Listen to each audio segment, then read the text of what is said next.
Y'all might have heard of Jordan Peterson's new initiative, the Alliance for Responsible Citizenship, or ARC. I found a lot of these videos and thumbnails come up my YouTube feed. They look very interesting, and particularly these two. They both speak on bringing beauty and the responsibility of the artist in an ugly and postmodern world. As an artist myself, I definitely recognize how art today can be so crude and ugly and depressing, and I really believe that is something that should be rectified. Very interested to hear what he says from a musician's perspective. Thank you, Philippa. It's an honor to be here. My friend, the poet Christian Book, says that in terms of the hierarchy of cultural prestige, poets and composers currently rank somewhere just below ventriloquists.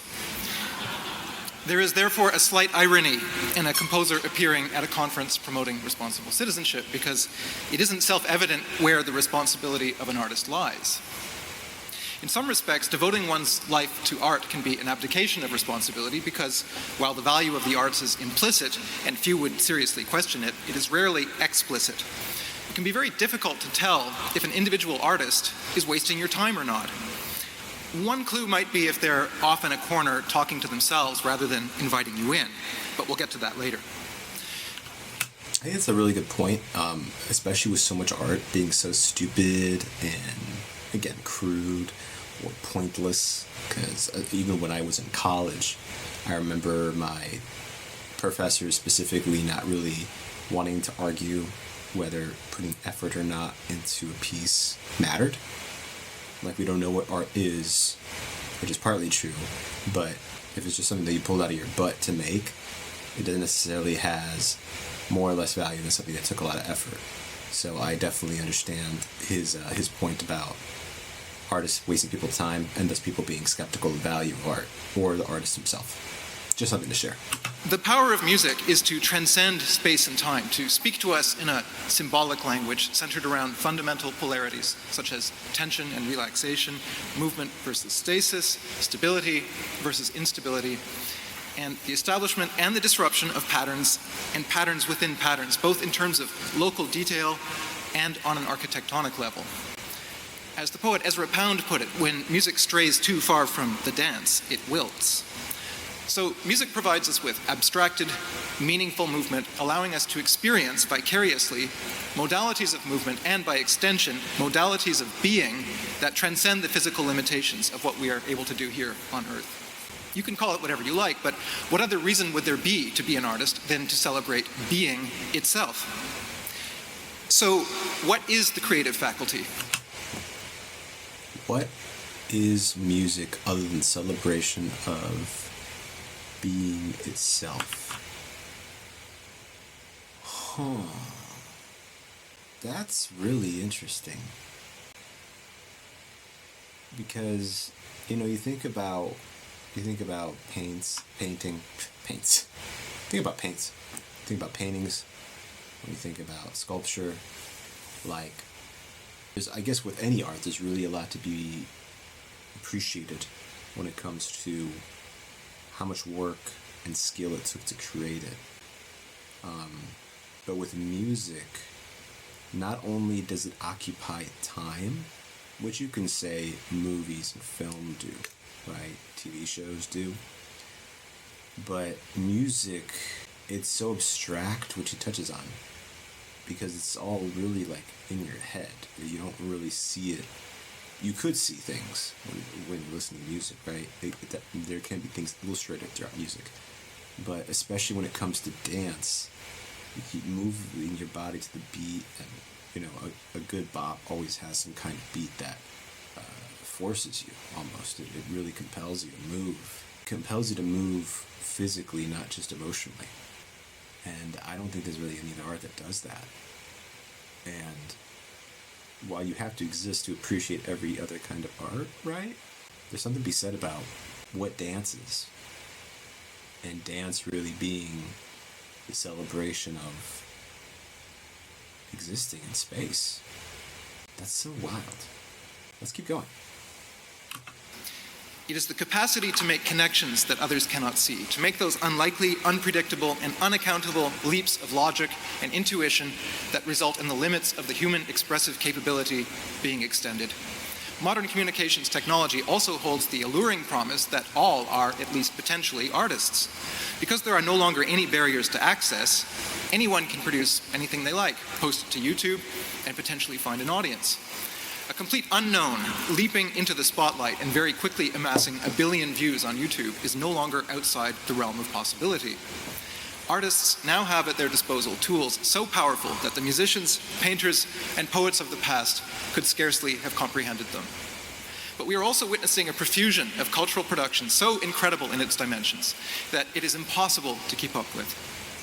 Coming to terms with creativity today is made even more difficult by the fact that our culture no longer seems to have a center or any kind of shared story. And today, for better or for worse, there are no more gatekeepers. Some have lamented this opening of the floodgates. How are we to know if the work is any good? How are we to distinguish between the authentic creator and the trickster? How can we navigate through this vast bedlam of competing voices, each laying claim to the prize of originality and authenticity? Let me tell you. I think that's really cool to touch on too, in the sense of before the internet, you had such, gatekeepers like you. Let's just keep it to music. That's what we're talking about. With music, you had to essentially get a record label, and the only way to get a record deal was to amass an audience organically, like through shows and trying to just push your own. You really had to just practice, create a lot of good stuff authentically, because you didn't have any Melodyne or anything just correcting your vocals, right? You had to have real talent and real demonstrated building of a following before you get the attention of a record deal. Like you said, now there's literally nothing stopping you from just going, spending a couple $100 most, at least, which anybody could really, most people can really do. Create a little studio and post stuff on YouTube, post stuff on Spotify, and create an audience. And, that's why I feel like even through like the 60s, 70s, 80s, mostly the 90s, there was just a mainstream that we all followed through common, popular music and TV. But with the internet and everyone being able to go and explore in their tiny little individual nooks and crannies, it's created literally tens of thousands of multiple different cultures and universes and subcultures that it is impossible to follow. And I feel like I'm sort of regurgitating what he said, but it is wild to think, not having any common foundation of truth.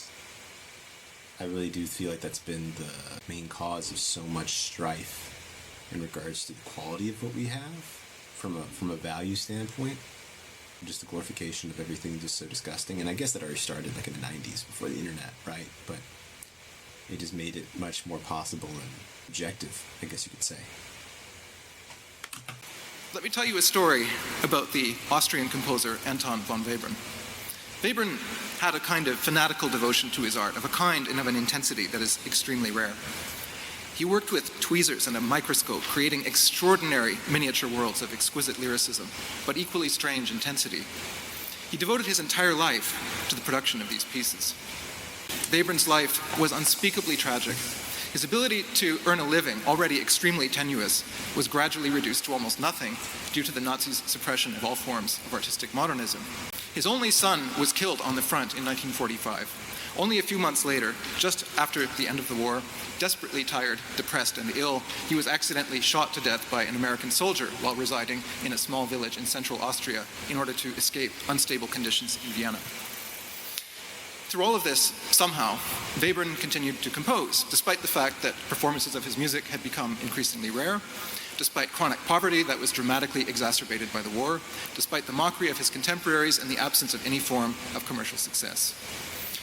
You might wonder if such tenacity in the face of disaster is not a form of insanity, but such is the strength of the artistic calling. Totally, dude.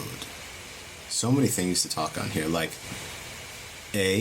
public service announcement, your Android Auto not working on your car, your phone not working, your pronouns not being respected. These are all worthless, tiny problems compared to what so many people had to deal with in the 20th century. We just have no appreciation and no gratitude for how our lives are today. It's just wild to me. That being said, the artistic call, I talked about this on Set to Cross, it's a blessing and a curse, really. Like, this call to create, it's beautiful when you're able to do it, and especially today, like, we are in the best time to be able to be creatives and an artist. At the same time, it's so difficult because it's so hard to, it's never been easy to monetize. Again, it's never been easier to monetize your creativity today, but you can't ignore it, because if you do, your life's just so miserable. Like, it truly is. To just say no to what God's calling you to do, and whether it be creative or not. Like, when God calls you to do something, you know what you're being called to. You know what you always think about possibly doing. And when you don't do it, it just eats at you. And with all the time that you waste, especially today, just so distracted on your phone, on watching TV, just like wasting your time consuming stuff that other people bothered to make instead of you making something, it just kills you. It just kills you. So I appreciate that he talked on that. How could such a man, who had lost virtually everything it is possible to lose over the course of a truncated and difficult life, manage to produce such spectacularly beautiful work in the worst possible circumstances? Well, perhaps that is how you can recognize genuine creativity. The authentic artist will speak even when there is nothing that can be said, no one to say it to, and nothing with which to say it. The authentic creator will say what they cannot prevent themselves from saying, because there are forces that are speaking through them. Virtually no one in the developed world will have to contend with the sorts of conditions that afflicted Webern and so many other great artists in the past. It is no exaggeration to assert that there has never been a better time to be an artist in history, period. And lovers of the arts have never had such extraordinary conditions. Today, the totality of mankind's cultural production is available to everyone on the planet at any time for free. There are no longer any barriers to access, or, with the rise of free educational content, to understanding. How is it then, in the 21st century, now that many European nations have lavishly supported artists and artistic institutions for over 70 years, that so many artists today feel lost, frustrated, without a purpose, and, most troubling of all, unable to engage with an audience? Too many artists are standing off in a corner, safe from controversy, but also far from the realm where the needle of our culture is being moved. I suggest a better story. Put your work out there, into the world, be courageous, and see if it survives. You may find that if you truly have something of value to impart to others, it might not be trampled underfoot. I would say, the floor is yours. Astonish us. Connect us to the astounding air of our present moment. You have everything you could possibly need, and more. You have resources that the artists of the past could never have dreamed of. So perhaps that is where the responsibility of artists lies today. I believe in a future of a vastly expanded, passionately engaged audience, and artists able to marshal extraordinary resources in the service of courageous and bold creative exploration. Perhaps the purpose of creativity is to engender a dialogue between past, present, and future that nourishes and irrigates our culture, keeping it supple, vital, and mobile. So let us resonate to this vast collective interiority that is available to us through art. Let's have a song of praise for the future. This is why artists make things. It's why we dare to have children. And the key word is love. Thank you. So, overall, great speech. Like, I really love the stuff that he talked about, specifically from a music perspective. I mean, he talks about it to make it accessible for really any kind of artist.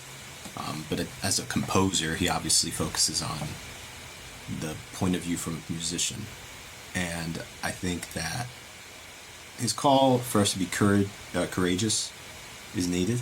I think that's something that a lot of people don't have today, and I'm not putting myself as, an arbiter of huge bravery, because I'm definitely not.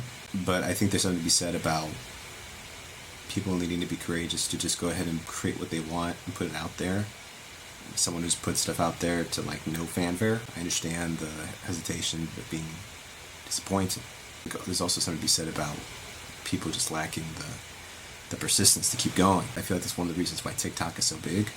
It's because it literally takes almost no effort to create a TikTok video and then you can become viral overnight. That's not realistic. It's not sustainable. And I think there's something to be said about just consistently creating something for the sake of the art and what it can bring people versus your own personal gain. At the same time, I do think there's a big I agree with him, there's a big opportunity for artists to be able to meet the moment of being able to create something that the moment needs. Richmond, North Richmond. Great track. It feels like an oldie that talks about today. And that's why the reasons I really love the song and why I think it really resonates with so many people. There's something to be said about how can you meet the moment if the moment doesn't have a fundamental reality? Again, Richmond, North of Richmond, an example of what could be possible. So perhaps I'm just being too cynical. If we don't have a fundamental agreement on our values, on what the good is, which is God, right?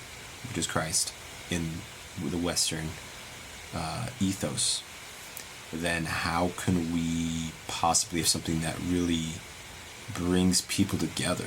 You know, like if we don't agree on what is good and what progress means, then how do we go ahead and provide that for the people? Okay, again, maybe I'm cynical. Maybe it's just something that I need to pray on more. It's something that comes to my mind. But yeah, overall, great speech, really good stuff. And I'm really glad I watched it. I hope you guys like this video. And please give me a thumbs up, subscribe if you'd like to hear more. And yeah.